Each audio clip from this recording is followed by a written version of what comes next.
Après une interruption de près de 4 ans liée à une pénurie mondiale de vaccins, les campagnes de vaccination préventive contre le choléra reprennent à l'échelle internationale. L'Organisation mondiale de la santé, OMS, Gavi et l'UNICEF annoncent que l'approvisionnement mondial annuel en vaccins a doublé, passant de 35 millions de doses en 2022 à près de 70 millions de doses en 2025. En Afrique, le Mozambique est désigné comme pays prioritaire où de graves inondations ont touché environ 700 000 personnes, suscitant la crainte de nouvelles épidémies. La reprise des campagnes de vaccination préventive contre le choléra est un tournant majeur. Elle permet de protéger rapidement les populations les plus vulnérables, de réduire significativement la mortalité et de prévenir les grandes épidémies. Toutefois, cette vaccination doit s'inscrire dans une réponse globale, combinant urgence sanitaire, renforcement des systèmes de santé et investissement durable dans l'eau,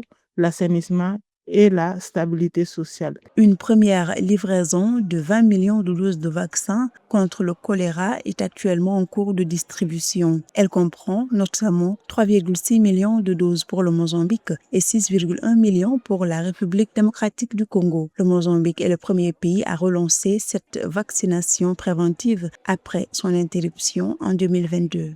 Le choléra n'est pas seulement une maladie infectieuse, c'est un révélateur des crises humanitaires. En Afrique, les catastrophes naturelles comme les inondations au Mozambique contaminent les sources d'eau, détruisent les infrastructures sanitaires et déplacent massivement les populations, créant des conditions idéales pour la propagation de la maladie. À cela s'ajoutent les conflits armés et l'insécurité. Le taux de létalité du choléra en Afrique a augmenté, passant de 1,4% en 2023 à 1,9% en 2024, ce qui révèle des lacunes importantes dans la prestation de soins vitaux, la fragilité des systèmes de santé et les difficultés d'accès aux services de santé de base. En 2022, la pénurie de vaccins avait contraint les autorités sanitaires à réserver les doses aux seules situations d'urgence.